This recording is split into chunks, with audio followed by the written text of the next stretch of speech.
I want to welcome you to the Retro Rogues Live. Please pay attention to our warning graphic. It states that the Retro Rogues Live show is intended for an adult audience and not intended for children under the age of 13. Parental discretion is advised.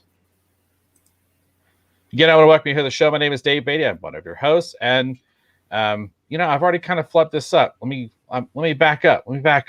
On today's afternoon show, we're going to be doing a Rogues retrospective. We're going to be talking about Terminator 2, which I consider to be a classic. We're also going to be doing some pop culture news and also some streaming wars news as well. Let me just go ahead and segue over to my co-host. This is Mr. Eric Alexander. Eric, please tell the folks who are watching or listening at home some of the fun things you have worked on as a creative professional.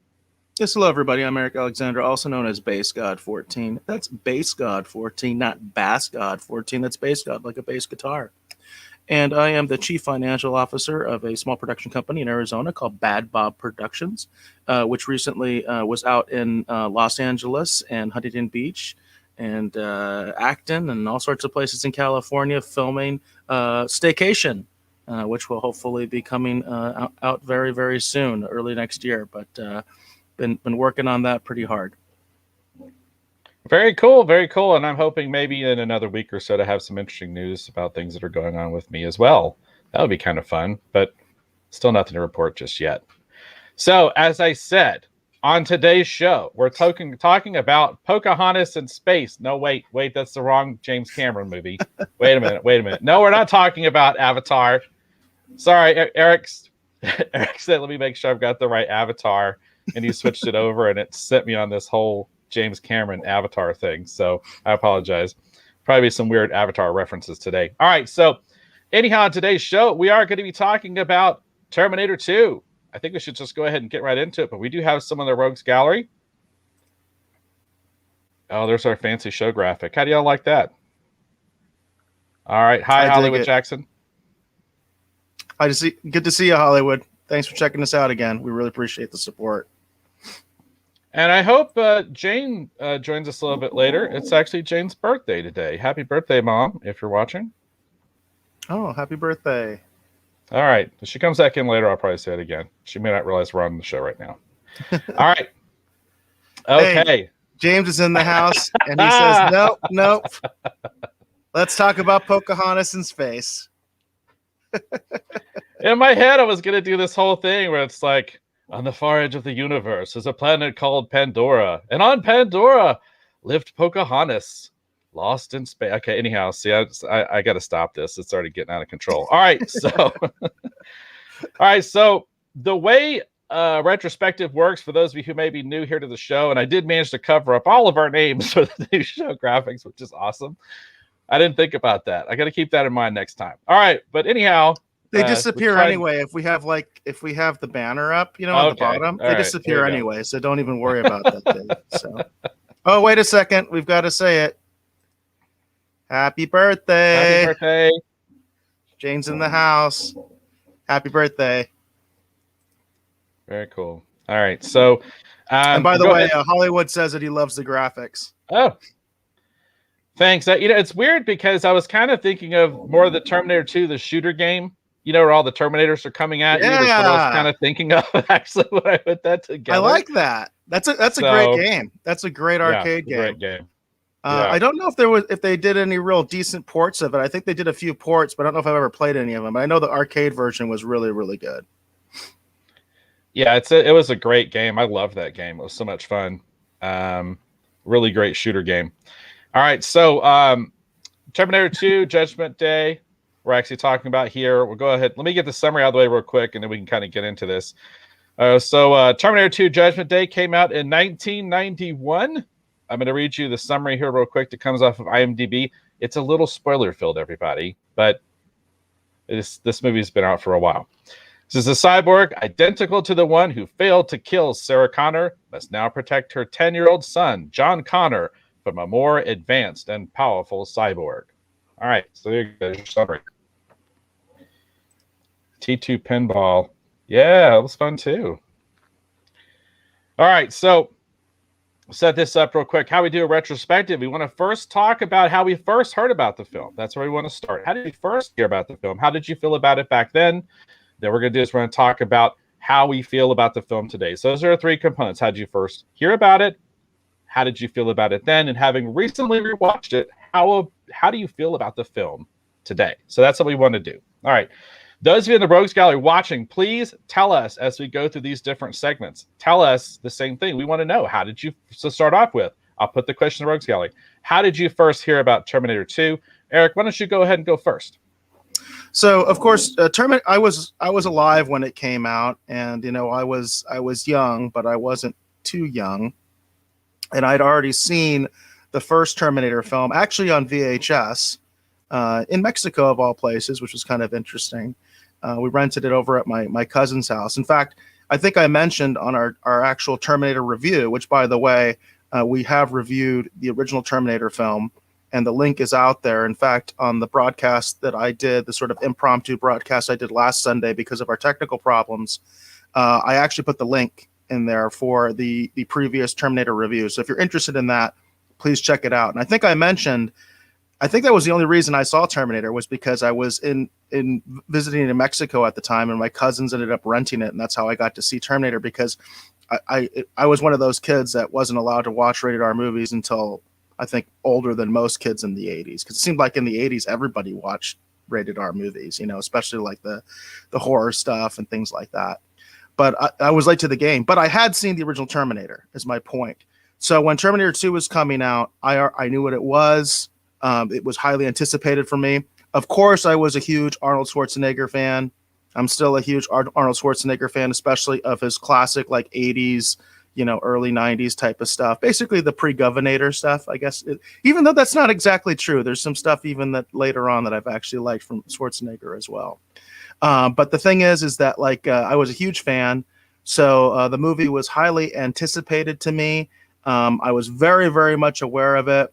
The hype machine was in high gear for this film. It was really like an event movie at the time. If you were alive at the time, it was pretty much on a Star Wars level. You know what I mean? Not like Episode 1 level, but definitely like, Attack of the Clones or something like that level. It was definitely like on a Star Wars level. It was like the movie of the year. Everybody was waiting for it. So I was very much aware of this movie when it was coming out because of, Schwarzenegger's huge star appeal, and because I had seen the previous film. So the way that I heard about Terminator 2, and this is going to take everyone way back to a place and time in which some people may not have never even experienced. But if you go far enough back in time, Baby Eric was live for T2.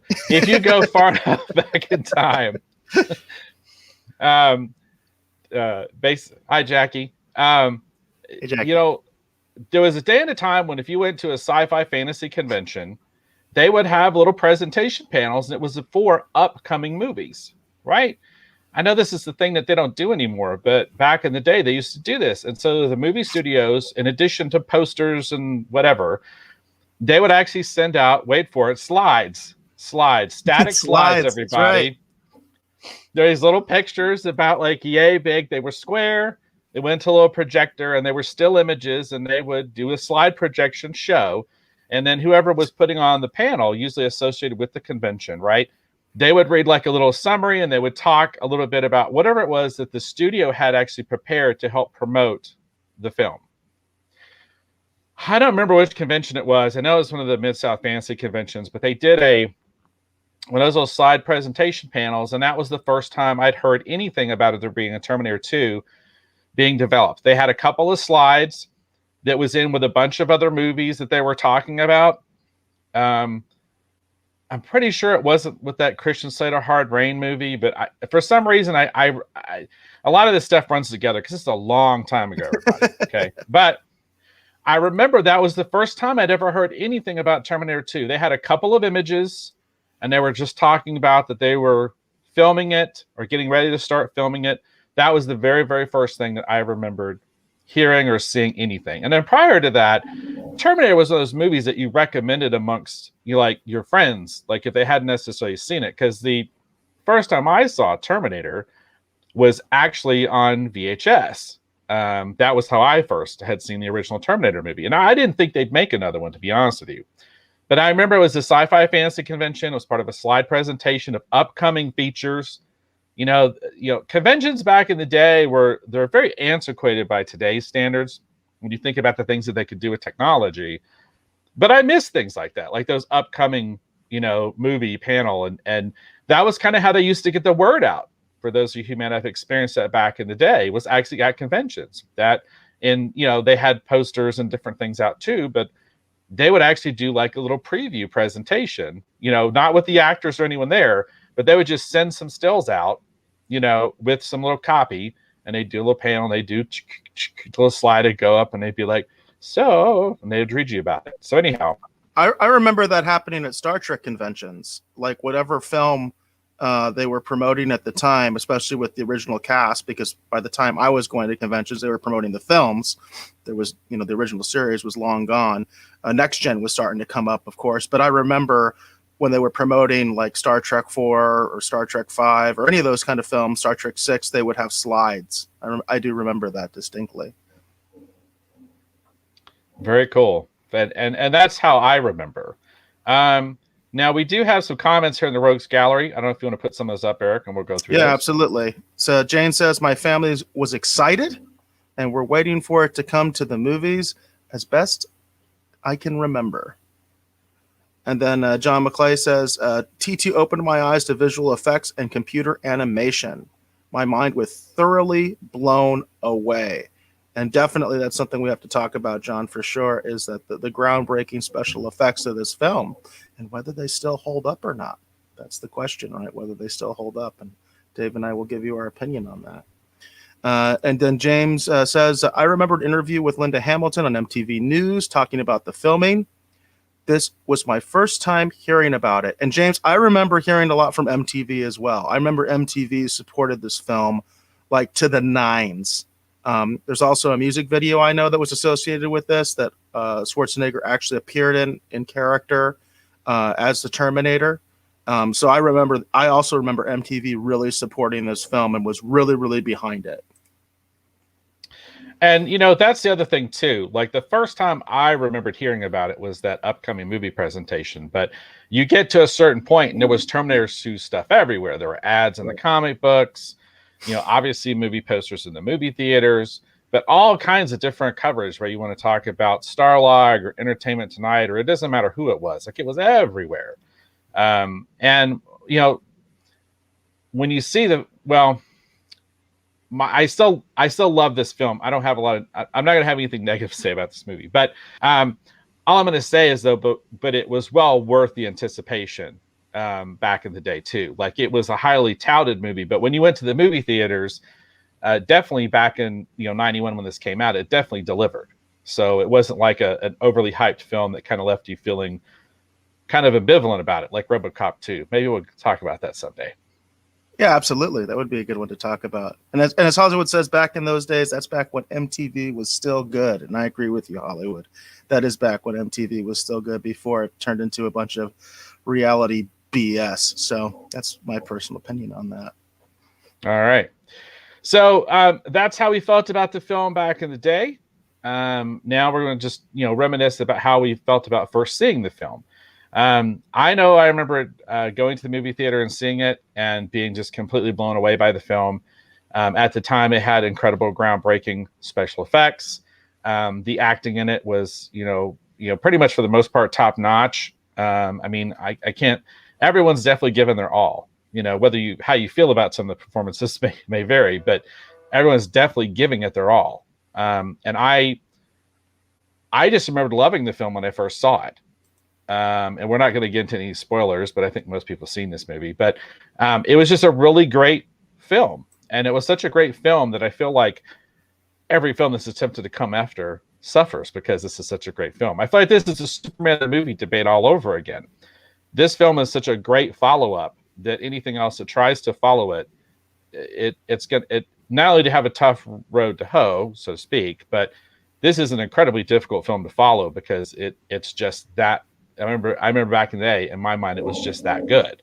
So I thoroughly loved the film back in the day. How did you feel about the film back in the day, Eric? I totally, I was totally enthralled by it. I loved it. I did see it in the movie theater. And I remember that it was very highly anticipated. And I just remember what a phenomenon it became at the time. Pretty much everybody I knew had seen it. Everybody was talking about it. It was all over the media. It was something that, as far as like in popular culture, it was something that was really, really big and widely accepted. Maybe not so much in critic circles, right? At the time, I don't think it was highly rated at the time by critics, but it was definitely very highly rated by the fans and the general public when this movie came out. And I definitely accepted that view. In fact, I thought it should have gotten an Oscar at the time. I was young, but I really thought that. I legitimately thought that it should have got an Oscar. And I also thought, even at the time, and I still think this, by the way, I really thought Linda Hamilton should have got a Best Supporting Actress Oscar nomination and win for this. If nothing else, that should have happened. That should have been the one Oscar thing that happened for this film, beyond even the special effects, which were groundbreaking. And I don't know, I don't know off the top of my head if it ended up winning any awards. It certainly should have. I don't remember if it won any awards for special effects. I would think it did, but I don't know that. But I think even more than that, I think Linda Hamilton's performance really, really impressed me because, first of all, I had seen the original Terminator, and the character progression is amazing. Because in the first Terminator, they set it up very well for you that Linda Connor, is supposed to be the mother of the future. In fact, Linda Hamilton gives that line in a very sarcastic way in the original Terminator movie because she's all like, what, do I seem like the mother of the future? I can't even balance my checkbook, I'm a mess. I'm a ditz, you know what I mean? I can't do this stuff. I can't do this.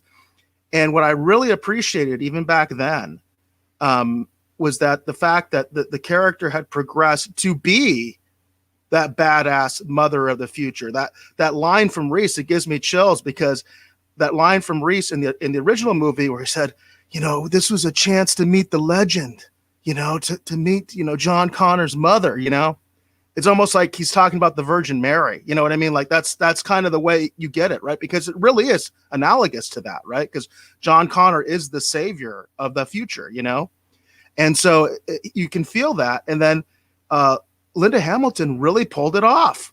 She really went from that meek, kind of pathetic, almost loserish kind of girl that's running around on a scooter, doesn't even have a car, and she's now like this total badass, and she worked out, she transformed her body, which I was really impressed by. I remember reading articles about that and her training regime and all that kind of stuff. And it was something that was really hyped. And it was one of the few examples where like the hype wasn't even as good as the reality when you saw it, because she really sold it. And I'd also watched Linda Hamilton a lot on that Beauty and the Beast television series. I used to watch it with my mom. We used to watch it together. And so Linda Hamilton to me was a very meek kind of pretty girl to me, almost like a living doll, if you will, And so to see her in this role and to see that transformation and the fact that it worked so well with the original source material, it really blew me away. It really blew me away because I really felt there was an intense character progression, which we don't see anymore. That doesn't happen. Hashtag Mary Sue. This wasn't a Mary Sue. This is where it feels earned, and it's very earned, and you can see the progression because there has been a long time period between the two films, right? But you can see it in her, right? You can see it in her. She did the work. She went out there and she got some guns, you know what I mean? And she worked out and she was working with weapons and all that stuff. So, that part of it, I think more than anything else, especially at the time, because I was kind of enamored with Linda Hamilton at the time, with Beauty and the Beast and all that stuff. I feel like that's more than anything, that's what made an impression to me at the time as a kind of like a young, I think it was like barely a teenager when this film came out. Well, and that's an interesting perspective because I definitely could see, in all honesty, especially back in the day, and haven't actually just recently rewatched this too. I kind of agree with you, Eric. I do feel like that Linda Hamilton should have received an Oscar nomination for her performance as Sarah Connor because she really she really has progressed a lot as a character. And at times, you see also the toll that this has taken on her. She goes Yes. from being the warrior to still being that person who's damaged, from what she had to deal with. It's interesting. Her performance is incredibly compelling, and that's kind of talking about, because even though Arnold's portrayal of the Terminator is a little bit more nuanced and kind of friendly, you know what I mean, because of the nature that his character fulfills in the film.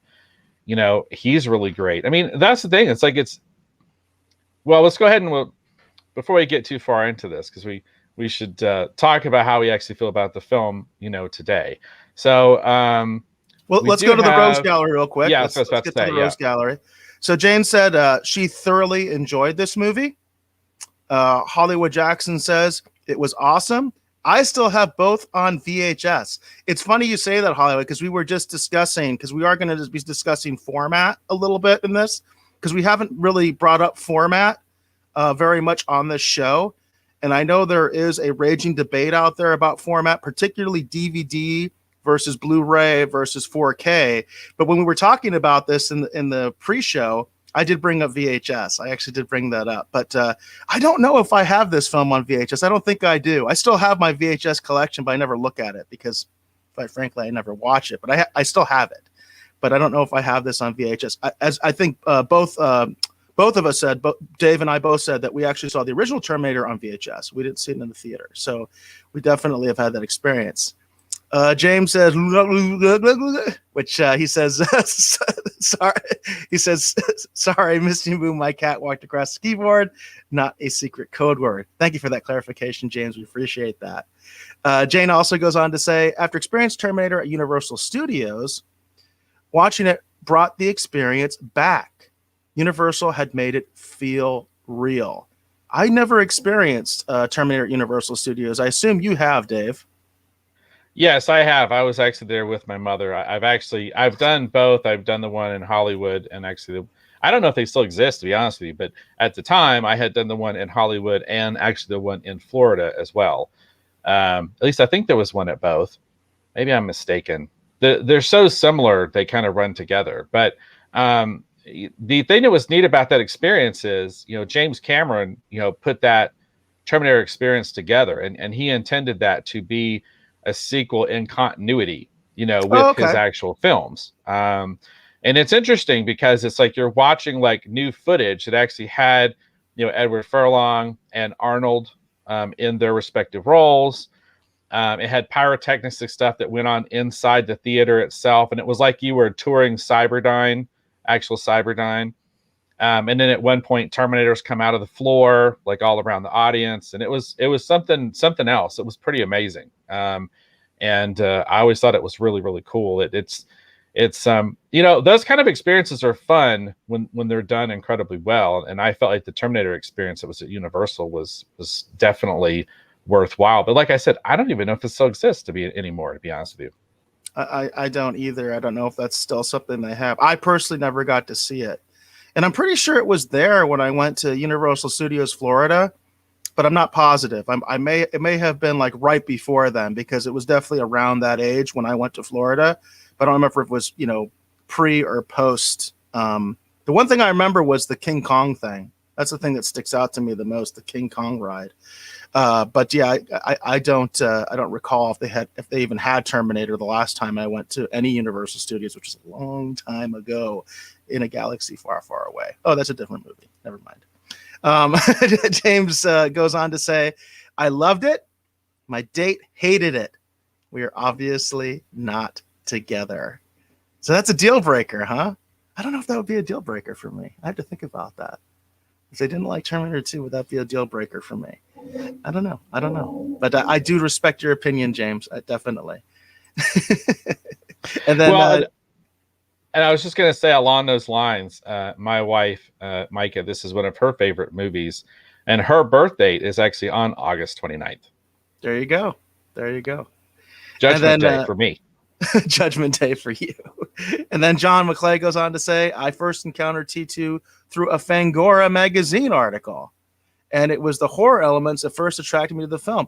I'm surprised by that. I would have thought I'd been in Starlog. You know, I used to get Starlog. I still have an issue or two in my collection, and I never really got into Fangora. But I had a friend who was a big horror person, so he always had them. And I'm surprised. You know, I didn't even think about that. But you could think of Terminator 2 sort of in a horror context. I've always thought of it as a sci-fi movie. Do you have any comments on that, Dave? Well, there is that scene where, you know, John Connor tells, you know, the T-800, show him, you know, and he literally does cut off his lower forearm, you know, in front of that family. So it definitely does have horror elements to it. You know, because that's the thing. It's like there's a lot of gore when you talk about the damage that the Terminator goes through. I feel like it's weird because I personally feel like the first Terminator film is definitely like very much a horror kind of a film, because you basically have that Michael Myers unstoppable killer, you know what I mean? So, but it turns out he's a robot from the future.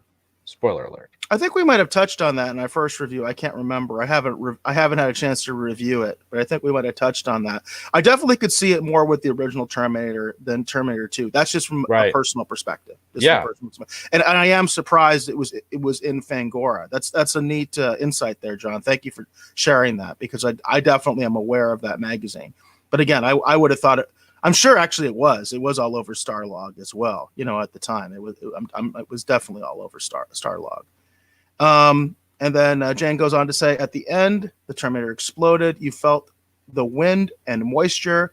Particles of it were floating in the air. And I'm assuming she's talking about the ride. Yes, she's talking about the Universal Terminator experience. Yes.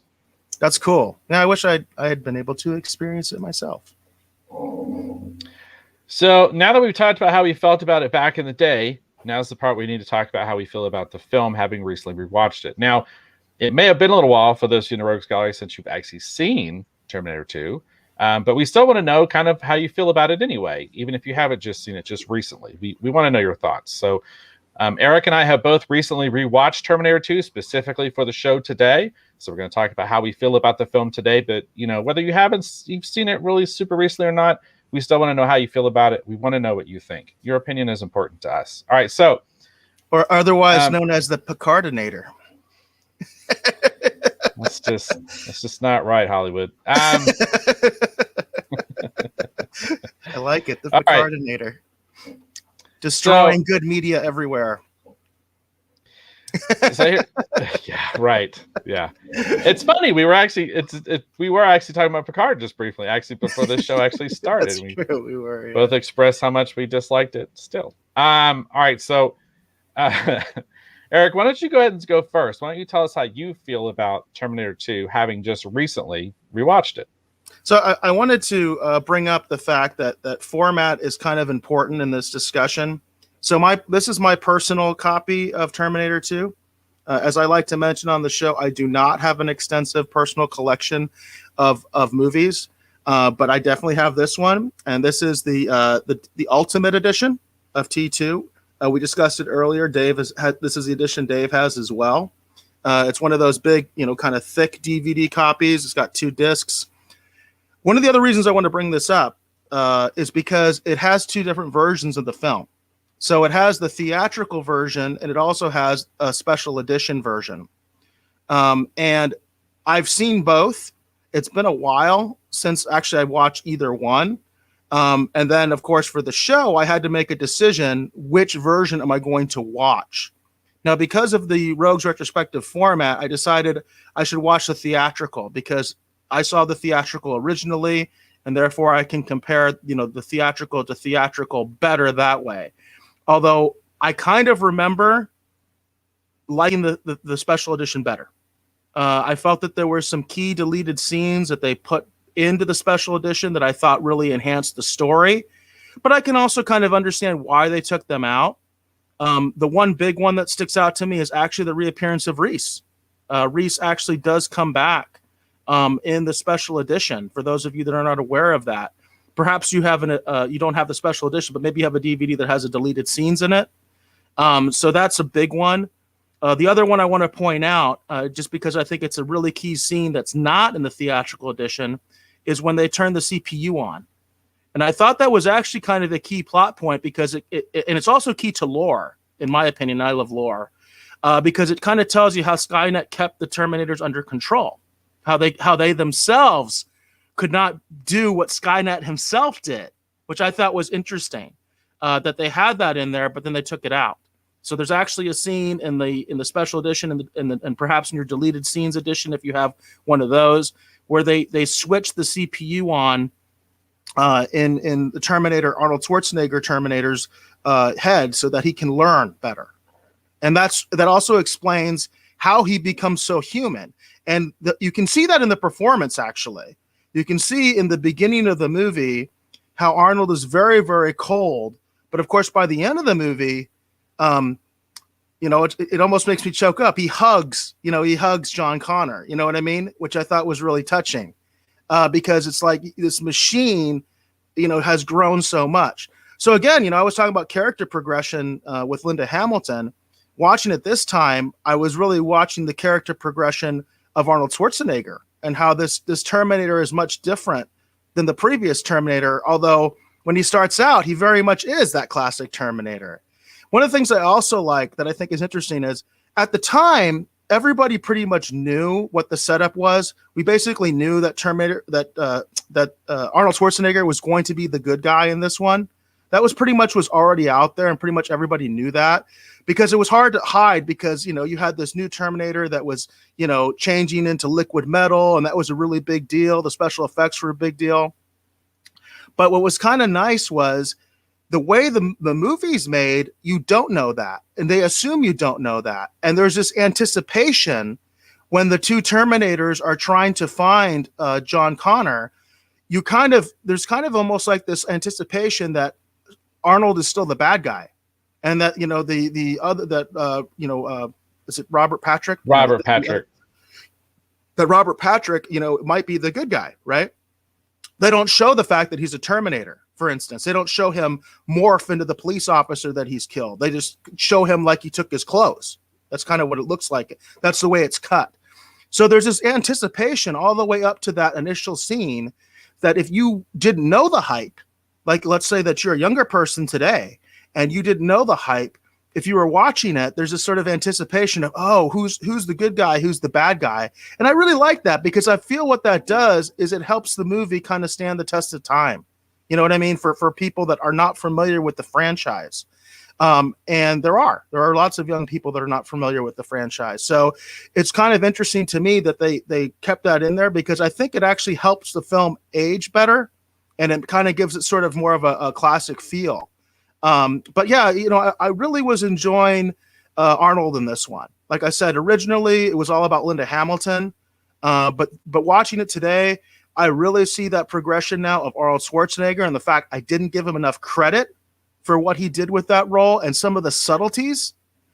He's a much better actor than I think people give him credit for, especially when you watch this, because there is a very subtle difference, and he really does progress over the course of the film from this cold machine basically to a surrogate father for John Connor. I mean, they even say that, he's even Sarah Connor says that basically she has accepted this machine as the best example of a surrogate father for John Connor.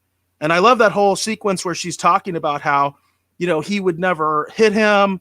He'd never get drunk. He would never leave him, and he would die to protect him, And it's like, it's kind of cool because I remember as a kid, there is that moment where John Connor's like, I got my own Terminator. And I remember because I was pretty young, I was like, wouldn't that be cool to have your own Terminator? Especially when it's like Arnold, who's like the biggest, star at the time and everything. And he's your protector and your buddy, and he does stuff with you. You know what I mean? Like, it would be so cool, to have that. So it kind of brought me back to my childhood a little bit, that sort of giddiness of that idea of a boy and his robot, which I've always thought is kind of a funny idea just in of itself, a boy and his robot, or a girl and his robot, a kid in this giant robot that's protecting them, I like that concept. And in fact, I've have some story ideas about that. So it brought all that back. So I did get an appreciation. I will say this, my one big criticism always has been and probably always will be Edward Furlong. and I hate to pile up on him because you hear this all the time. People pile up on child actors all the time. And that's the one group of actors I like to stick up for because I know that's not really their fault half of the time. But I did think at the time, and I still think that there was some miscasting there. I really do. He does not fit the John Connor we see in that beginning scene, which I love. Man, I love that beginning scene. It's like the first, 3 minutes of the movie, maybe 3 or 4 minutes, if that.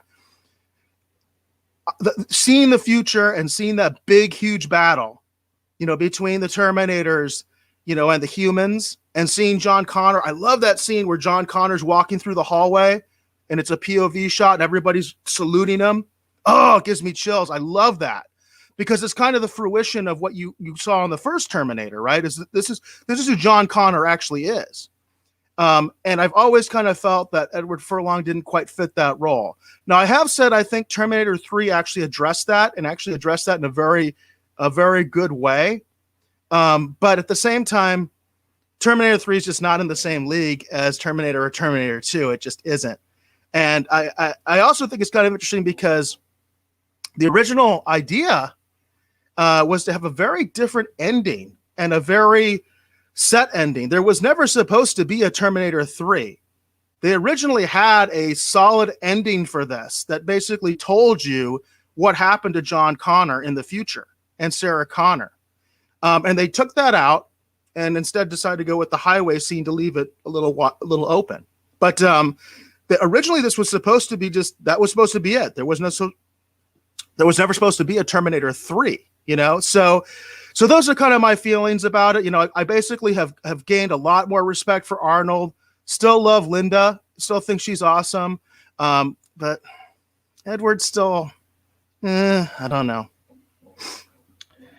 Well, here's how I feel about the film, having just recently rewatched it. It's been a little while since I have rewatched this. Typically, it seems like I typically have it on at least once a year. At some point, it's usually on in the studio while I'm working. It's weird since I started Kirby Tees, my t-shirt company. It's been difficult because usually on the weekends when I am crazy busy, which normally I would have been in the studio for that, I'm now actually printing shirts, and I'm in a non-environmentally controlled environment, and I have music blaring because that's pretty much all I can pay attention to. Or I'll occasionally listen to the Retro Rogues Live audio show. Check that out over on Anchor or wherever you prefer your podcast. But anyhow, so I don't often have movies on as much anymore as I used to. But pretty much usually at least once a year, I'll have Terminator 2 on. And having sat down and rewatched it for the show today, this is just clarification. Which version did you watch? Because I did talk about that. I watched the special edition. I watched the special edition. Oh, that's cool. So you watched the special edition. I watched the theatrical. That's cool. Okay. Yeah, I prefer the special edition, and I prefer it for the things that you were just saying.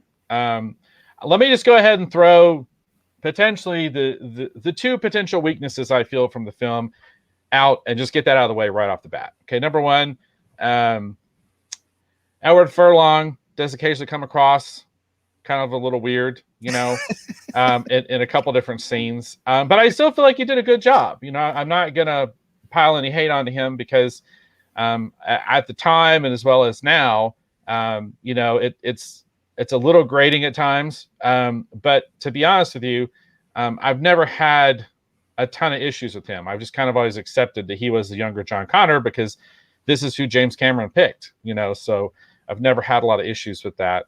But I could see what you were saying, Eric. I mean, I think it's pretty apparent. It's almost kind of like Jake Lloyd, in Phantom Menace. It's the same thing. I will say it's not that bad. I will say it's not that bad. You know what I mean? Because I'm not saying it's the same I feel so thing. Bad for him. I'm just saying I feel so bad for him as a person because of what's happened to him. But it's not that bad. It's not as bad as Annie. You know what I mean? It's not. I just want to make that clarification that I don't think he's that bad. Well, I'm talking in terms of like he just, he's supposed to be a bad boy, kind of, in this, stealing money and whatever else, and being a little bit more rough around the edges, and it doesn't really come across quite. But anyhow, uneven, right? It's a little uneven in that respect, right? Because he is supposed to be sort of a criminal. They even show he has a criminal record, and he's sort of like, He's been bounced around, and that classic setup. But then when he's with the Terminator, he's kind of like that, little kid, right? He's kind of like a goofy kid, So, and that's kind of the thing. That's the part where it feels, I don't know, it doesn't quite work. And then now I can't remember what my other comment was. I was going to get my two things out of the way right off the bat. The Reese thing, I agree with you. While I prefer the special edition version, when Michael Biehn shows back up as Reese in the dream sequence, again, spoiler alert, we're going to be talking spoilers at this point. When he does show up, it does take me out of it a little bit, but I understand what James Cameron was going for, so it's fine. And I do prefer the special edition because I like having all the extra scenes. The one scene in particular, like you, Eric, that I like the most is actually the scene where they take the CPU out of the Terminator's head, and you get all this explanation about how the Terminators actually work. Yes. And it's really interesting to get that kind of information because it helps us better understand, how the machines function. And again, that irony that Skynet was not going to let the Terminators do what he did, because Skynet did achieve sentience, right? I think that's kind of interesting. So it's a really cool moment, and it's really kind of neat too. And I like the performances in that too. And I would say Edward Furlong is also really good in that scene too, where Linda Hamilton is going to crush the CPU, and he actually stops her, and he's pleading with her. Like everybody's great in that scene. That is a great part of the scene. In fact, I was I couldn't identify that scene as I was watching the theatrical version, because I was like, isn't there a scene where they argue about getting rid of the Terminator? And it's from the special edition. So thanks for that clarification, because I was trying to fit that puzzle piece in my mind. And yeah, that's right. It's from the deleted scene. That's where that scene's from. And I feel like that's a really powerful moment too, because I almost feel like, even though I feel like there's some subtext here when John is saying we need him, I think for him it's almost like this is the first time it feels like he's had a family. He's got a surrogate father. His mom is there. They're on this, road trip together. Even though it's a messed up situation, in a weird way for him, this might be the first time that he's had, kind of a cohesive family unit. That I don't know. I feel like there's a lot of subtext. I think you're hitting the nail right on the head. That's exactly right. Yeah. It is the first time he's had like a cohesive family unit. He's got his mom back, and now he's got this cool Terminator that's basically his dad. I mean, it's kind of funny, it's kind of, and it's fun too. Yeah. And so I got my two things kind of out of the way. This film, to me, I consider to be a classic, and it's interesting to me how well everything still holds up. I don't have a newer transfer of the film, so I don't know what the current transfers of the film are like. I just have this one I've always had. But to me, whenever I watch the film, when you start looking at the storytelling, you start looking at how it's structured, when you look at how they use the effects, not just the effects, but how they use the effects, and how the effects enhance and help tell the story, which is really important. There's so many neat, subtle touches to so many different things that they do with this film, and it's so well crafted and so well put together, and everyone is doing a great job. Robert Patrick's doing a great job. Obviously, Linda Hamilton, Arnold Schwarzenegger's doing a good job. The performance is a little uneven, but I even feel like Edward Furlong is definitely giving his all. And I like the psychiatrist too. Yeah, he's good too. And then there's this actually the fourth billing, I think, or fifth billing on the film. If you notice in the credits, right. He's like the fifth person because he has the meatiest part out of the core. You know what I mean? Basically, right. Oh, well, maybe the doctor as well, the creator. But it's kind of funny because I do like his performance as well, and I thought it was funny they brought him back. I think a lot of people. I remember the audience reacting to that, like, "Hey, that's that guy," from the first one. So I thought that was kind of a funny thing that they did. And not many people talk about it, but the actor who plays Dyson, he's a really important part of this movie, and that actor does a great job. Very well done. Very well done. Yeah. And when I rewatched this, it's interesting because, like I said, it's been about a year since I've rewatched this film. And we had the newer Terminator movies and whatever else that have come out kind of here and there. And that's the thing I keep coming back to. I mean, to me, I feel like that this film is so strong, that when you look at all the attempts they've attempted to do after this, and let me just put this out there. I like Terminator Salvation. I've always enjoyed Terminator Salvation. It's got a lot of problems, Yes, but it does. it's the only one of the films that, for me personally, there's a moment in it that I love, and I love that moment. And I'm talking of the sequels, not Terminator 2. Terminator 1, number 2 is not in this conversation. I'm talking all the films that have come after: Rise of Machines, Salvation, all of them, Genesis, doesn't matter, because I've seen all of them. I've seen all of them in the movie theaters. It's the only one. Salvation is the only one that I feel like gets close to a lot of the feelings that this film has. And I love that moment when you see an older John Connor, the supposed savior of the future, and he's facing the version of Arnold in that film. I love that moment where the two of them fight, because it's interesting, because that's the only one of the films I feel like give this an enclosure in a weird way. If we have to continue, like, I like the TV series a little bit. I don't know. It's just, here's the thing. This film, I feel like, suffers from the same problem that a lot of these other franchises do. It's like, it's the Superman the movie argument all over again. Superman the movie is so great. Anything that attempts to come after it just feels like a mismanaged thing. Like, it just doesn't quite work, And I feel like that, and I was going to tell Eric, I was going to give this as my perspective.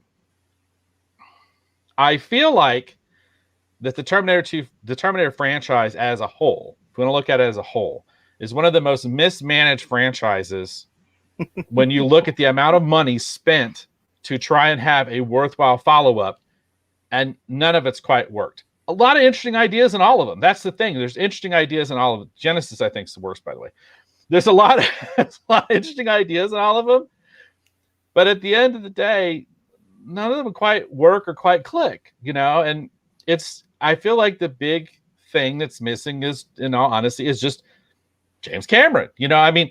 James Cameron, this was his idea. He created the original Terminator. He did Terminator 2. He did the Terminator Experience that Jane was talking about earlier on the show, where he has his hands directly on it, and he is controlling the Terminator franchise. I feel like it works, and it's interesting, because it's kind of more in line with a person's vision. And I feel like the further you get away from that person's vision, like, the more maligned and sort of it sounds off key, I guess is the best way to describe it. And this film is so great, and I feel like it's still so great, that I feel like that nothing that follows after is going to ever equal it, because it's just that good of a film. So that's how I feel about it today. I can't recommend Terminator 1 and Terminator 2 enough, like, to anyone who's never seen them. And I personally, my wife and I were talking about this. It'd be really interesting to actually watch this film, the first Terminator and second Terminator film, with someone who's never seen these films and doesn't know anything about them. Just like you said, Eric, to see if they would read that coming. The T-800 is actually the good guy in the second film. Like, if they would see that coming or not. Yeah, I totally agree with that. Now, I do have a different perspective as far as the franchise on a whole. Dave and I touched on this in our pre-show that we were going to talk about this. I do have a little bit of a different way of looking at this. In some ways, I feel like it should have just ended with Terminator 2. I don't know if they should have gone with the ending that they intended. I don't want to spoil it, because it's like, why? It's a deleted scene. It's just something that you should see, and you can see what that original intention was, and I don't know if it works or not. For me, the thing that I always wanted to see, and I think the vast majority of the Terminator fandom wanted to see, was very obvious. We wanted to see a full movie in the future with the humans fighting the Terminators with the plasma rifles. You know what I mean? They had to have the plasma rifles, not M16s like we got in Salvation. That was so disappointing to me. With the 40-watt range, right? Yeah, with the 40-watt range. I love it. The plasma rifle with the 40-watt range, just what's on the rack, buddy, I love that line. I used to say that to one of my friends all the time. We just thought that was cool. We wanted to see them with the futuristic weapons. Again, I go back to the first, I think it's only 3 or 4 minutes of this movie. That scene is epic. And considering the technology at the time, I'm like, that's what I wanted to see. That's what Terminator 3 should have been. You know, that's what I wanted to see. That's what everybody wanted to see. But instead, they just keep going back to the same kind of tired formula, with the exception of Terminator Salvation, which is set in the future, but it's too much like the near future, in my opinion, and it's really a miss, in my opinion. There are good elements to it, but overall, I was very disappointed because I thought the previews looked excellent. You know, I remember I watched the trailer like 1,000 times. I thought it was so cool. And then when I saw it in the theater, I was like, I don't know how I feel about this. Plus, Terminator always suffers from the time travel paradoxes, which at some point you're just all like, okay, this doesn't make any sense. Even Terminator 2 is a great example of that, because in my mind, if they had succeeded in changing the future, you know, John Connor should like disappear, or all of time should just kind of crumble in on itself, because they're in this huge paradox, right? I mean, it's all a huge paradox. I mean, his father was born in the future and all that stuff. So it does get a little bit silly, you know, at a certain point. And they do that even more in Salvation. So actually, of the two, I actually kind of prefer Terminator 3, just because I feel that Terminator 3 kind of fixed my personal opinion of the miscasting of Edward Furlong, because they kind of explain why John actually became the leader of the Resistance. And this is like a mild spoiler alert. It's not because he was a badass. That's not why John Connor became the leader of the Resistance. If you ever watch Terminator 3, that's actually a neat twist that I appreciated, and actually makes the movie for me, because it's not that great. You know, Terminator 3 is really not that great a movie, but that twist I liked, just because to me it kind of corrected the casting of Edward Furlong, which is my greatest criticism of the Terminator 2. But in a lot of ways, I feel like it just should have ended, and if anything, they should have just had a movie about the future. And you don't even have to put it in any context. You don't have to say whether this future actually happened or not, or anything like that. Just give us the war of the future. Let's see it. Let's watch it. Let's see the Terminators and the humans fight each other, because there's so many great scenes, especially also in the original Terminator. You know, when we went back and watched it, I didn't realize how many of the scenes are in the future in the original Terminator, because Reese has a lot of flashbacks and does explain what that world is like. And that's what I wanted to see. That burnt out, destroyed world, and this desperate struggle between the humans and the Terminators. And that's where I felt the franchise should have gone, and it never really has. And that's what's disappointed me about where the franchise has gone. Yeah, and that's kind of, for me, I think that's one of the things I was most looking forward to Salvation, was actually seeing the future war. And I think in their mind, the producers of that film were thinking, well, let's dial it back and let's show them just the very, very beginning, and then we'll build up to that. You know, like let's do 3 movies and get to the big, like that's what they wanted. They wanted to do a trilogy. Yeah, and that's a perfect example about sometimes you can't try to pre-plan your trilogy. You just got to make the best movie you possibly can. Let's go for a trilogy when we already have a quadrilogy. Come on, guys. Don't be so greedy. This is something I'm pretty consistent on. Let's just see a complete story, right? Hollywood seems to have that problem, and you can see they've been having that problem for a long time. Give me a complete story. Give me all 3 acts, right? Don't just give me the first act of a 3-act story. That to me is lazy, and I don't appreciate it. And we have some interesting comments actually in the Rogues Gallery too. All right, we'll start out with Hollywood Jackson. He says, every time I see Robert Patrick, I'm waiting for him to turn into the Terminator. And I do think Robert Patrick has suffered from a little bit of typecasting, honestly, because I think he is a very good actor if you've seen some of his other work. And I think he does get that a lot, where people kind of just see him as that character, because I think it's definitely his largest role. There might be some exceptions, but I think of what a great actor is. Like, I think of Walk the Line. If you've seen him in Walk the Line as Johnny Cash's father, you really see the acting range this man has, because there's a really good dynamic there because Johnny Cash did not have a good relationship with his father, and he does a very, very good portrayal. So I think he's an underrated actor, and I do think people do. He does get a little typecasting because people do associate him with this role so much. I think you're not alone in that. John Clay says T2 is a great example of one of those films that's lightning in a bottle. Everything is perfect, and it's impossible to recapture in sequels or spin-offs. I agree. I think you're right, John. I think it is lightning in a bottle. It's very hard to emulate. Well, we've seen that. We've seen that with the other Terminator films. I mean, this one just stands out. The only thing you can really compare it to is the original, right? It's the only thing you can really kind of try to counter with, at least in my opinion. It's the only one you can really counter with. And he goes on to say, Ghostbusters is another great example of this. Its sequels never managed to capture what the original had, even with the same cast and filmmakers. What would be fun sometime is to visit Ghostbusters 2, because I think it's highly underrated. And I don't know how you feel about it, Dave, but I actually think Ghostbusters 2 is highly underrated. No, I'd be interested to talk about it on the show. Ghostbusters 2 is just Ghostbusters 2 in my mind. It doesn't, the first one to me is still the best, but I don't dislike Ghostbusters 2. But I don't feel like it, we'll have to do it on the show. Be interesting to talk about it on the show. Well, do you feel, as John says, that it did not manage to capture what the original had? Yeah, I feel that way. So it'll be interesting because we'll have a different perspective on this. So maybe we will actually. Of course, it would be hard. I really would want to do Ghostbusters 2 without first doing Ghostbusters. So we'll have to probably look at Ghostbusters first, John. But I would like to actually debate Ghostbusters 2, and maybe you'll be around too, John, when we finally get to that, and we can debate it a little bit because we will have a different perspective, I think.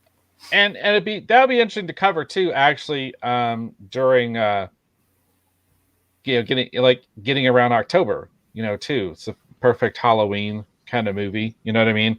Maybe we could ramp up to October. There you go. Yeah, that's a great idea. Yeah, around Halloween time, we could hit the Ghostbusters movies. And actually, when does Afterlife come out? That might be even close to when Afterlife is coming out, isn't it? I'll be honest with you. I was so excited for that movie, and I forgot it's coming out. I don't know when it's coming out, if it's coming out. It's like Top Gun Maverick. I don't know when it's coming out, if it's coming out. I have no idea. Well, Maverick keeps getting changed. I know that, but I thought Afterlife.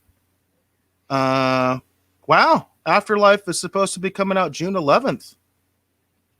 Wow. Okay. So we might be talking about Ghostbusters much sooner. Yeah, much sooner. We might. I think we should do that. We definitely should talk about the other films in anticipation for Afterlife. We can do that dovetail thing we've been trying to do, where we've got the new with the old. You know what I mean? Kind of together. Right. So that's coming up pretty soon. So John, we may be talking about Ghostbusters very, very soon, and that'll be fun. And along these lines, I'm going to throw this out there because I was thinking about this today. My wife and I we're gonna go see Quiet Place 2 hopefully this evening. And what's interesting is when I think about a lot of the current films, most of the sci-fi films that we've been getting, there's been some exceptions to that, like Ex Machina and stuff. There's been some films that have been exceptions to that.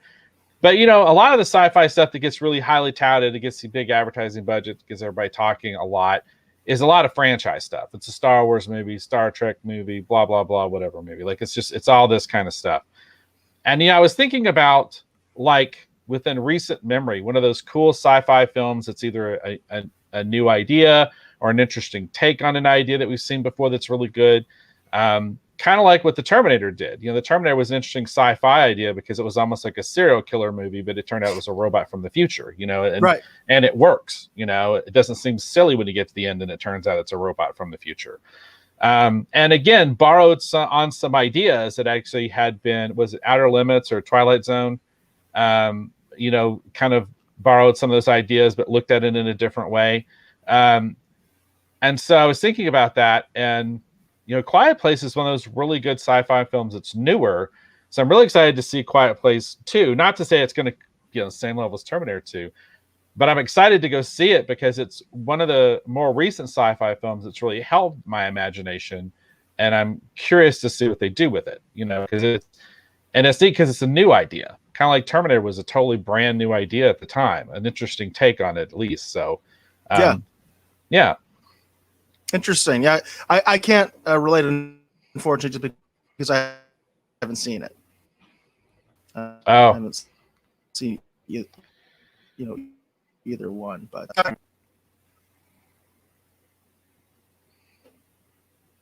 do we have it? We got a little bit of a slow. We had a little bit of a hiccup there in the stream. But if you get a chance, Eric, definitely check out Quiet Place. Quiet Place is actually pretty good. Cool. And I'm excited to go see Quiet Place 2, hopefully this evening. All right. So I feel like that's pretty good. Seems like we're both recommending Terminator 2. Again, the idea here with, our Rogues retrospective or noon matinee type things, as it were, is, hopefully to talk about something that's kind of fun that you can go watch. Now, the trick is, I don't know where you can stream this, if it's on one of the services or not. I saw earlier in the comment in the Rogues gallery. It's on Prime. Is it on Prime? I know that. It's on Amazon Prime. But I did want to mention formats very briefly. So if you look over here, on the back of this, I'm just briefly showing that. There's a lot of special stuff on this version. Okay, there's a lot of special stuff on this version.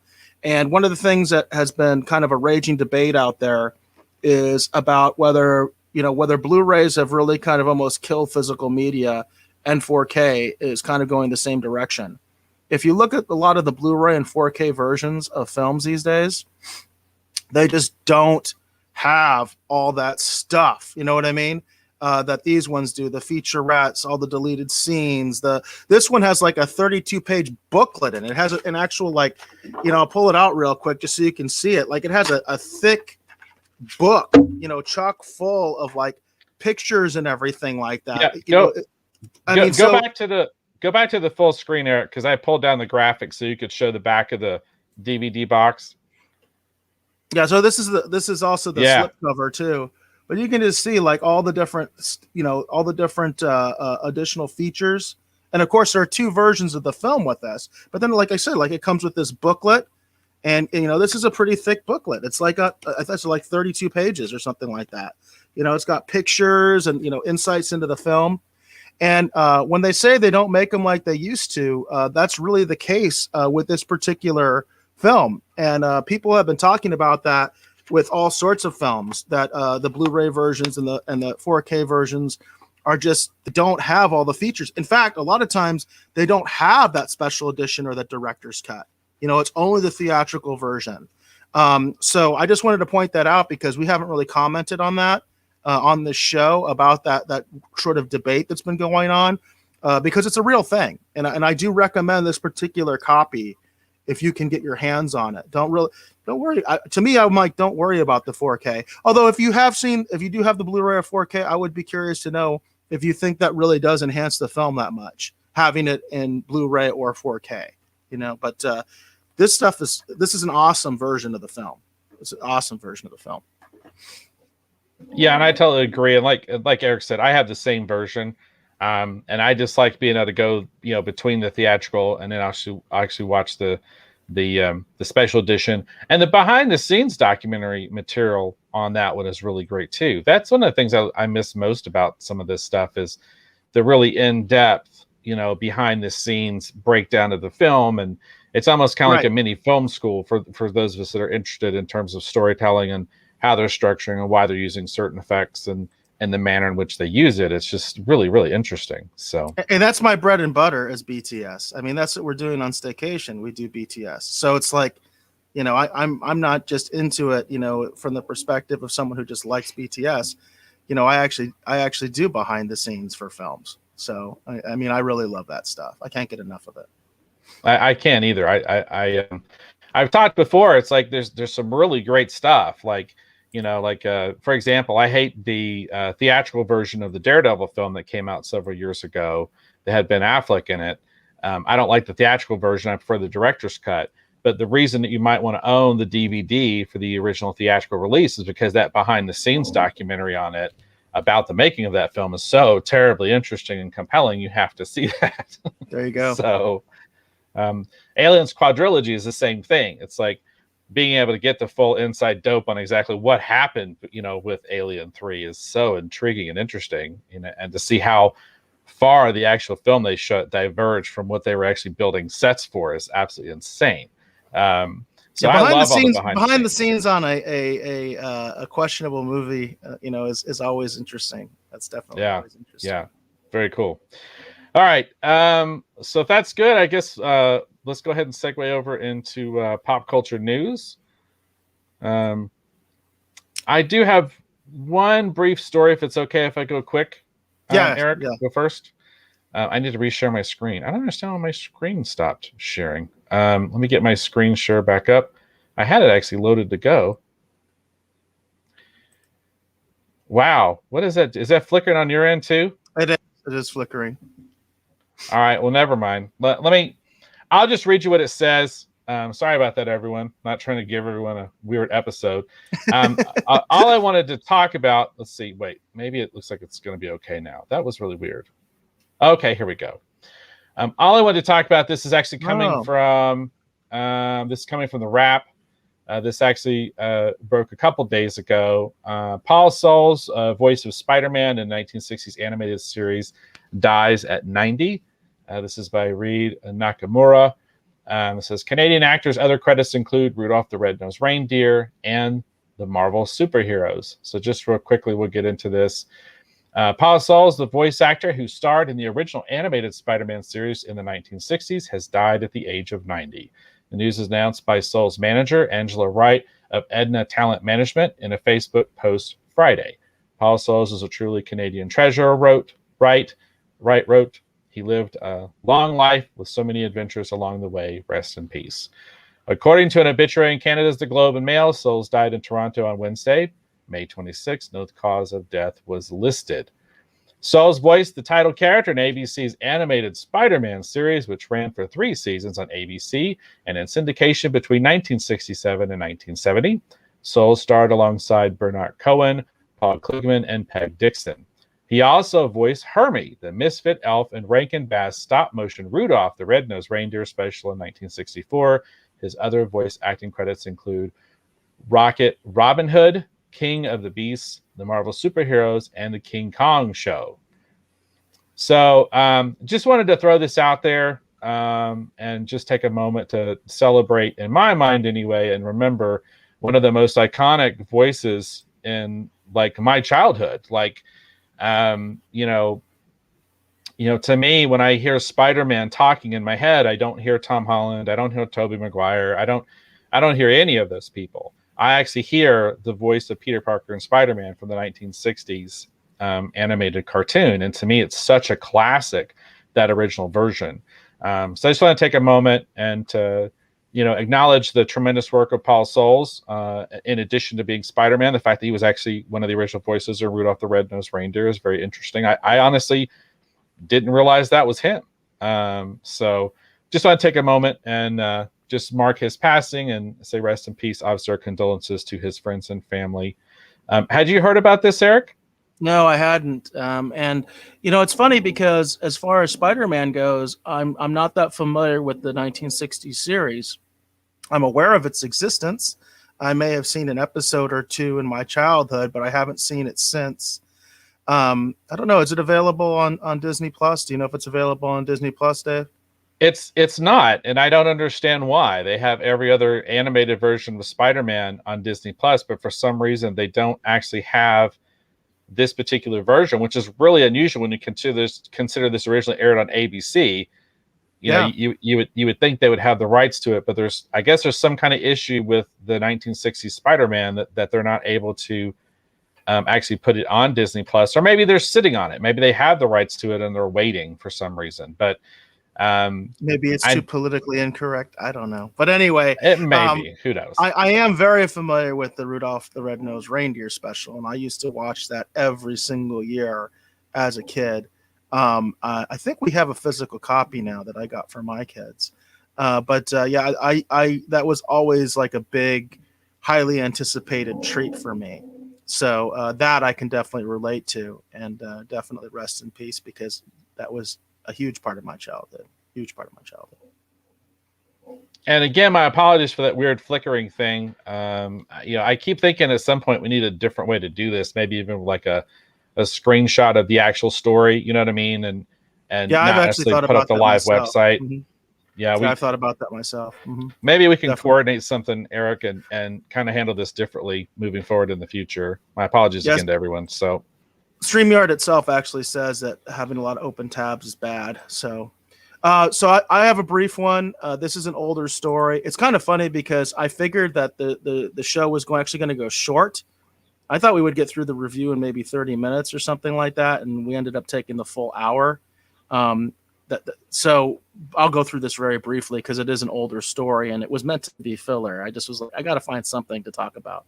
So we haven't addressed this at all, but this is a Deadline article. It is a little bit older. It's from the May 21st. So this has been talked by other sources for a while. But it says Henry Cavill to star in Lionsgate's Highlander reboot from Chad Stahelski. It says, in the world of the Highlander films, there can be only one, and Henry Cavill has his eyes on the title. Sources tell Deadline that the Man of Steel star is in talks for one of the lead roles in Lionsgate's reboot of Highlander with John Wick director Chad Stahelski helming. Says Kerry Williamson's penned the script. It does go on to say that there is no confirmation about what role he'll be playing. And the other thing that I thought is interesting is I have heard, one of the reasons I would decide to bring this up is I've heard a lot of other people commenting on this. The biggest thing I keep hearing is there is no need for a Highlander remake, and I 100% agree with that. I just want to put that out there. I do 100% agree. There is no need for a Highlander remake. That is another one of the films that I personally own in my collection. And again, I do not have an extensive collection of media, of any films. But I do want to go on to say this article says, at this point, we have no idea what this is going to be. We don't know what character he's playing. We don't know if this is going to be some sort of sequel, a progression of the story, or if he's, if he's going to be playing just a completely different character, maybe like in parallel.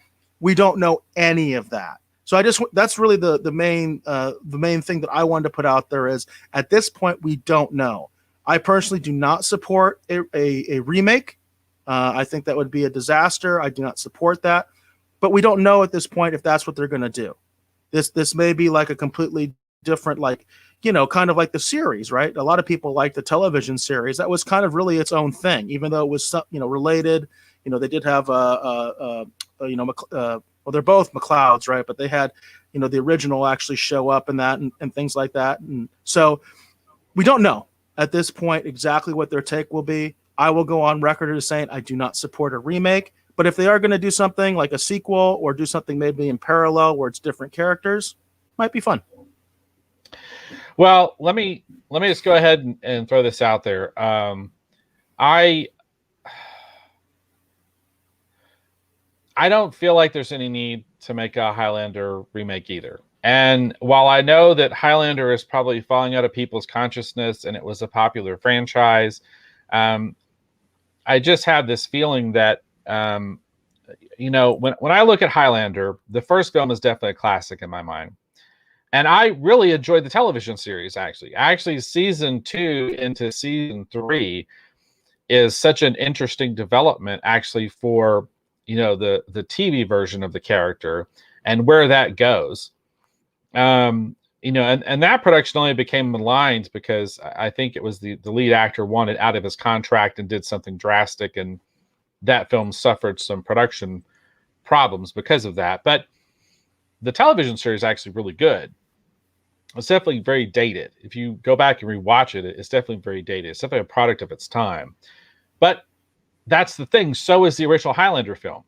I feel like we're about to have the Mortal Kombat debate all over again, because when I think of Highlander, I think of the music and I think of the time in which it was made. You take away that Queen music and it's not even the same film anymore. And again, it's going to lose so much of what makes it, in my mind, a cult classic. When you take that music out, there's no reason to do it. And then the idea that you're going to make a modern, current, contemporary film and put the Queen music in, well, that's weird. So I guess that's the thing. I don't understand how you would even make a Highlander reboot. I understand how you could do it. Like, you could write stuff and you could shoot stuff and you could make a movie. I don't mean like that. I'm just talking in terms of, like, when you talk about the things that made Highlander interesting, when you want to talk about Connor's story, you want to talk about Duncan's story, whatever that is, I feel like it's such a product of its time, the television series and the movies, regardless of how you feel about Highlander 2, The Quickening. Those are such a product of the time in which they were made that I just don't understand how you would do that today and have it be the same thing. It would be so far removed from what the original Highlander productions were, that it would just seem kind of weird. So the idea of doing this just sounds weird to me. And let me just throw this out there. If you want to see a movie that has Henry Cavill in it, that has a lot of swordplay, that's actually a really good movie, you should just go watch Count of Monte Cristo. I've never seen one. I'll have to check it out. Do you know if it's available on any streaming platforms or anything like that? I don't know, but it is such a great film. Now, it's got a very, very young Henry Cavill in it. He does not sword fight in it. Other people sword fight in it. Okay. It's got Jim Caviezel, Guy Pearce is in it. Absolutely fantastic movie. I love The Count of Monte Cristo. That was such a great movie with fun swordplay. So if you just want to see a film that has swordplay in it, that's a period piece movie, go rent on demand or watch Count of Monte Cristo. You won't be disappointed.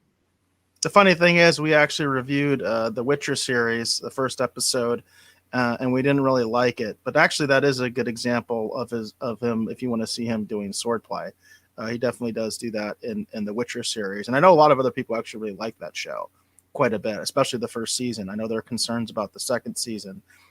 There are a lot of people that actually like the Witcher series, so that's one to recommend as well. And we did a review. We did a review of that. It was not positive, but we did do a review of the Witcher series.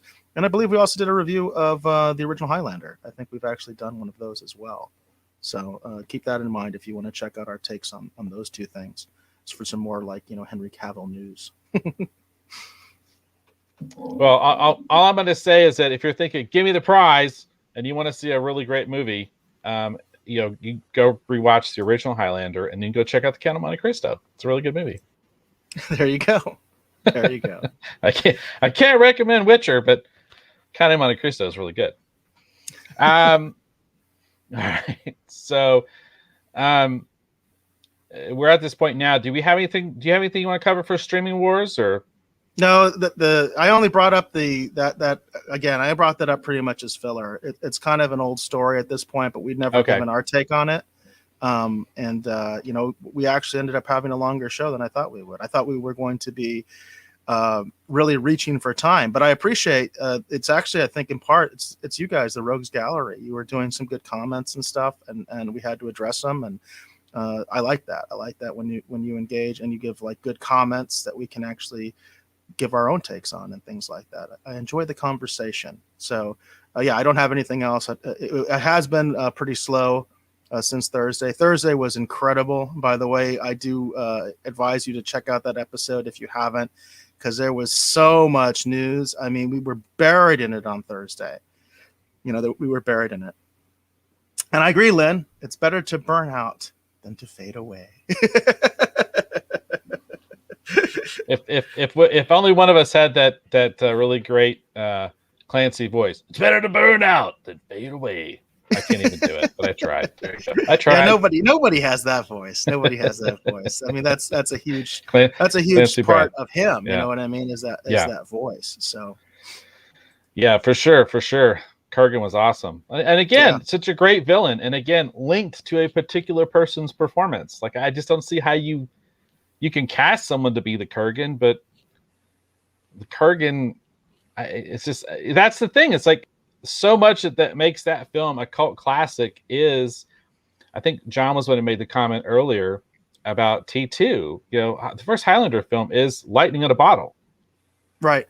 And I don't see how you can make another film. You can always make another film. And Terminator franchise is a perfectly great example. They have made a lot of further Terminator films. A lot of films since Terminator. And a television series, and none of it has ever really clicked or captured that magic.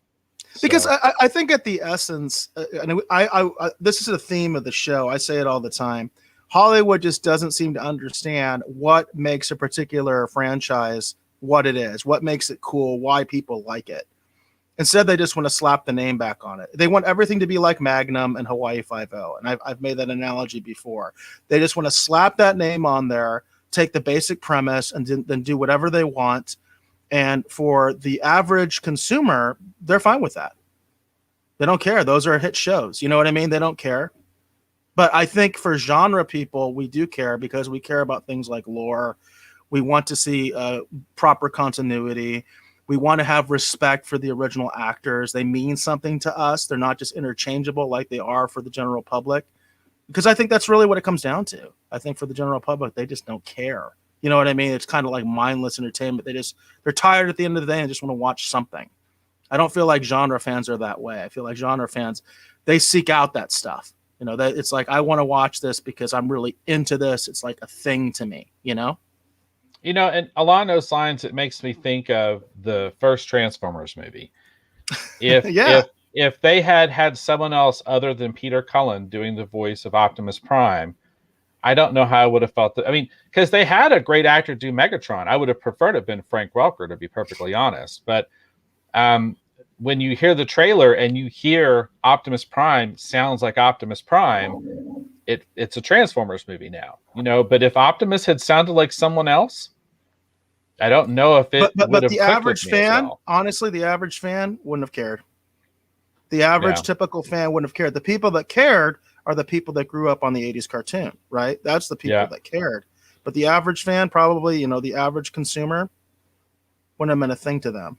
And by the way, that is a great example too, because voice actors get treated like garbage in Hollywood when it comes to anything live action or, you know, the adaptations and things like that. Hollywood is notorious for that. And Peter Cullen is like one of the few exceptions where he didn't get treated like that. And I'm so happy about that. I'm so happy for him because he totally deserves it. Because to me, he owns that role. And as long as he wants it, he owns that role. And it's one of the few examples that you see because they replace voice actors with, you know, Hollywood live actors all the time. But then at the same time, they allow the Hollywood actors to do the voiceovers too. And it really pisses me off. It really does. I think it's so disrespectful to so many of these voice actors. Lynn mentions, I listened to the Queen soundtrack album, A Kind of Magic, a lot while drawing. And that goes along with what I was saying. It's like Highlander to me and that music, they go together. It's like Mortal Kombat. You know, we just saw a Mortal Kombat movie disconnected from that music. And it's not the same thing. And it feels out of sorts. Like it does, like the heart of the whole production is like gone, you know? And that's the same thing. It's like Highlander to me is so associated with the music. I don't see how you do that without that music. And I don't see how you just take that music and throw it into a new movie either. So No, I agree, and of course they will. I mean, they'll put the theme, you know, the Born to Be Kings. They'll put that in there. It's guaranteed. But God, but the Queen song is so great. But you remake that song, it does, it's just like. But you know, the bottom line is they can't come up with anything original, and that's been a problem in Hollywood since its creation. I mean, if you look at the history of Hollywood, remakes have always been the norm. So people kind of think this is like a new thing. No, it's not. They've been doing remakes since the beginning. And then, you know, you think about the transition from the silent era to the talkies. They remade everything because they wanted to make it as a talkie. Then when they got color, they remade everything as a color. I mean, Hollywood has been doing this since its inception. Hollywood's got a good comment. He says, when I listen to Queen, I find myself waiting for Flash Gordon. There's another film. You disconnect it from the music. It's not the same thing. You know, with that music, with the art direction, with the way that it's performed, it's a rock opera. You take that music out, it's not the same thing. So no, I mean, that's for a lot of people. That's what makes the film. I mean, that's what makes it kind of fun. It is the soundtrack. There's no doubt about it. And it's really interesting what Queen did with Flash Gordon because they really are part of the actual soundtrack as opposed to just kind of incorporating a few songs. You know, even more so than Highlander, Queen was involved with the Flash Gordon soundtrack, and it really is like it's like a Queen album.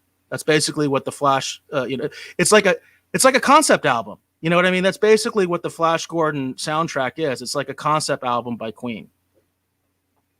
Well, and I think of, you know, when I think of, well, how do I put this without losing my train of thought? All I was just going to say is that I love that opening credits with the Flash Gordon movie with the Queen music. You know, that's just one of my favorite openings because it takes the original Alex Raymond artwork and puts it with the music, and it's great. It's just so awesome. And along those lines, sort of like a really bad B movie that's not a great movie, but I enjoy rewatching, is actually Return to Swamp Thing. And one of the things I like about Return to Swamp Thing is I love the fact that they took the Creedence Clearwater Born on a Bayou, and they have a lot of the Stephen Bissett, Bernie Wrightson, like all the really cool Swamp Thing comic book cover artwork, and it's coming up as they do Born on a Bayou.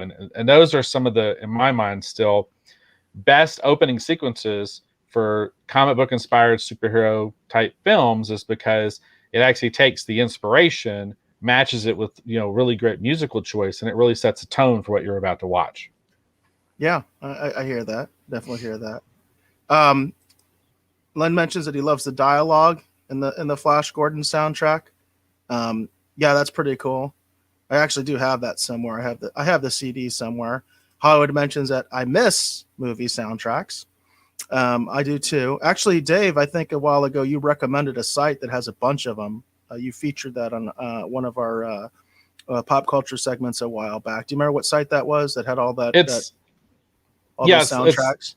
It's La La Land Records. La La Land Records. They actually they don't just do movie soundtracks. They actually do television show soundtracks. It's kind of more mostly orchestral, but sometimes they do just do straight soundtracks as well. But if you're into movie music, like if you love all that kind of stuff, La La Land, they do a lot of limited release stuff. Like, for example, like if you love Batman the Animated Series, they've actually collected a lot of the Shirley Walker music, actually from Batman the Animated Series. They have those available. They actually did also kind of offbeat Michael Kamen's music, actually from the first Die Hard movie, for example, is really great. You can go over there and actually get the Die Hard soundtrack with the actual Michael Kamen, original score. I love that kind of stuff. But La La Land Records is really great for that kind of stuff if you're into it. Yeah, we did feature that in a past episode.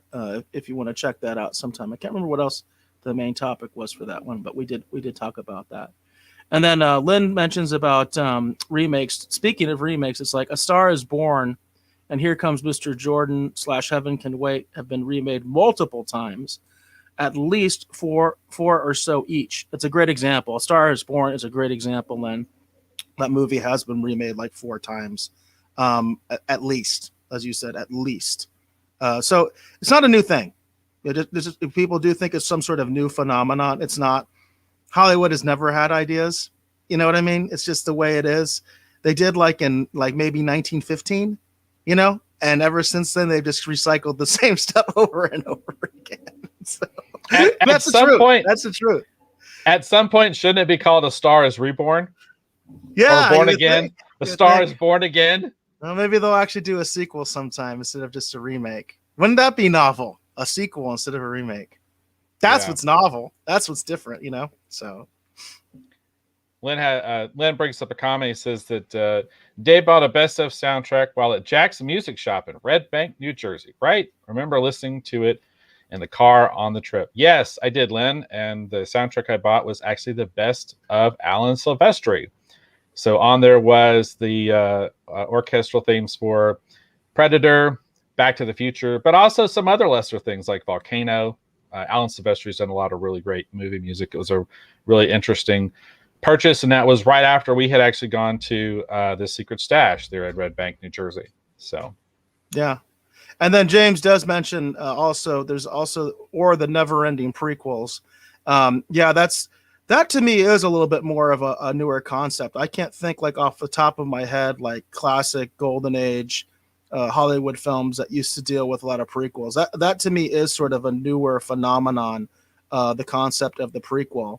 And of course, the one who really did that, in my mind, is Star Wars, because they decided to name Star Wars, episode 4, which it was not episode 4 originally. In fact, I even have the original theatrical version on DVD. I have that set, and it just says Star Wars, and then when they re-released it, that's when they realized it was a hit. That's when they put in, episode 4, A New Hope. And once they did that, everybody was wondering about the other 3 episodes. So I feel like that's kind of almost something that Star Wars created. And now it's a big thing, now it's like, we always got to have prequels. So I think that is a little bit more of a new phenomenon as opposed to the remake, which has been around since the beginning. Very true. Well, I think with that, we're probably at 1 hour 30 minutes. Looks like we do still have some more comments. We can give them the last word. We can give them the last word. Okay, cool. All right. So I think we're going to go ahead and end the show right here. We said we weren't going to go, hopefully too much longer than an hour. But I want to thank all of you folks watching and listening to this episode of the Retro Rogues Live. Again, my name is Dave Beatty. I've been one of your hosts. If you're curious to check out some of the stuff I've been working on, you can always definitely visit KirbyTees.com. Over at KirbyTees.com, we've got a lot of interesting t-shirts over there. You can actually not just only support Kirby Tees and actually support what we're doing here at the Retro Rogues Live, but you can also support some of the artists who've actually contributed artwork over there on some of the t-shirts, such as Sarah Aerosmith or even the Janimal. But we would definitely appreciate too if you would get maybe a Retro Rogues Live t-shirt for yourself and support what we're doing here on the show. We would greatly appreciate your support. And along those lines, if you know anyone you think might like the Retro Rogues Live, we have actually changed up our format, broken it up in some different kind of, episodes. We got more collector-focused one on Thursday. We now have the the Rogues Retrospective that we're now doing on Sunday. Tell people about the show. Let friends and family know if you think they might enjoy it. One of the things that's most fun about this show is actually the dialogue, the conversation we have with you, our dear valued viewer, our dear valued listener. So we hope that you will share this with your friends and family. Enough about that. I want to thank my great co-host, Mr. Eric Alexander, for being on here and providing his unique perspective as always and his point of view. But Eric, please tell the folks, hopefully watching or listening at home, where they can learn more about you on the interwebs. So I'm most active on Twitter. My account is at BaseGod14. That's at BASSGOD14. My DMs are always open to show suggestions, always open to rumors or news that you're hearing about. Definitely hit me up because I'm definitely open to hearing about it. BaseGod14 is also the official Twitch. It's also the official YouTube. So if you comment on there, more likely than not, I'm going to be the one commenting back to you. Definitely encourage you to check those out on YouTube. We do try to do some clips of the show, so we try to break it up. And I do want to encourage folks, if you came in late, remember, this is a streaming show, and our streams are always still available after we're done. You can go back and watch the rest of the show. So I encourage you to do that, especially if you missed anything.